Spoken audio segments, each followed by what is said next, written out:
Arafat тоосу өзү кичинекей тоо экенин көрдүңүздөр. Бирок дүйнө жүзүндө эң кадыр барктуу жалгыз тоо. Анын алдында канчалаган бийик тоолор турат. Ал анын бийиктиги өзүнө эле кереги тийбесе, башка адамга башка бир нерсеге кереги жок. Анткени ал жердин бир жасалгасы гана, көрүнүшү гана түрүндө эле турат.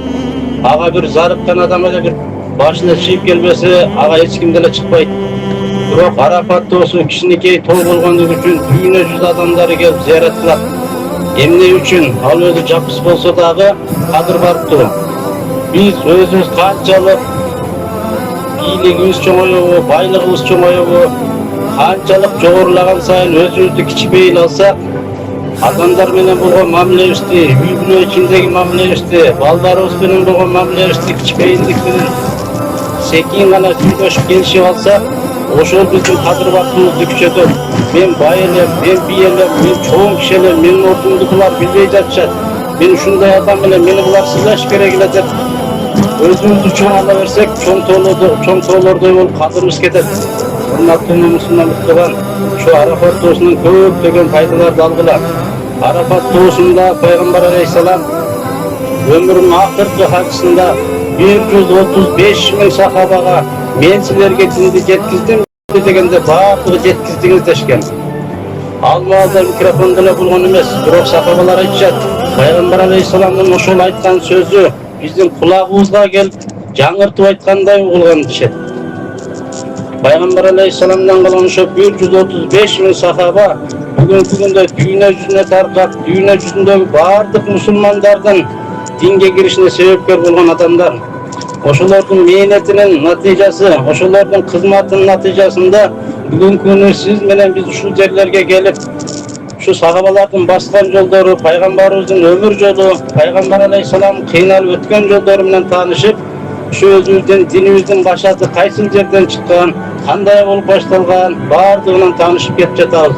Ошолордун дин мээнетинин натыйжасында. Сиз менен бизге дагы бул сөз тиешелүү. Пайгамбар алейхисалам 6 айлык кезинде атасынан ажырады. 6 жашка чыкканда апасынан ажырады. Керек болсо кийин Ибрахим деген пайгамбар уулу болду.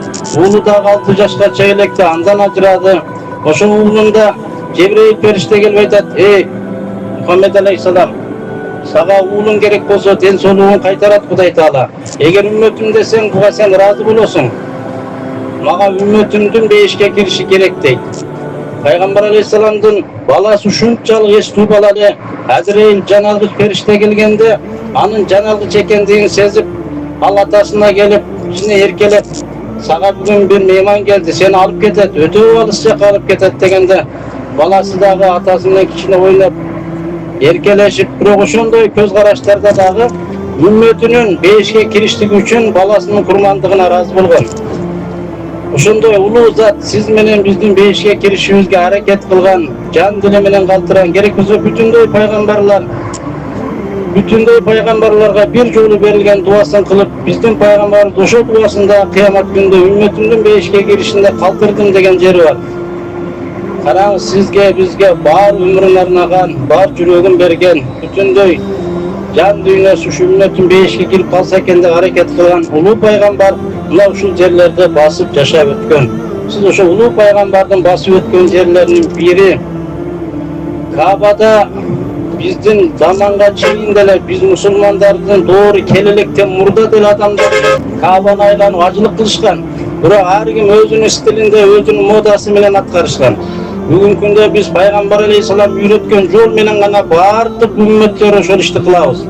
Мына ошо пайгамбарыбыз динди алып келген биринчи жер бетине мусулмандар үчүн Куран китептин биринчи аяты мына маңдайыңыздарда турган чоң тоо, мына маңдайыңыздын эң чокусунда пайгамбар алейхисалам элден оолак келип ушул жерге дайыма бир жумада 2 жолу келип, жалгыз Кудай Таалага сыйынат эле атасы Ибрахим пайгамбардын жолу менен.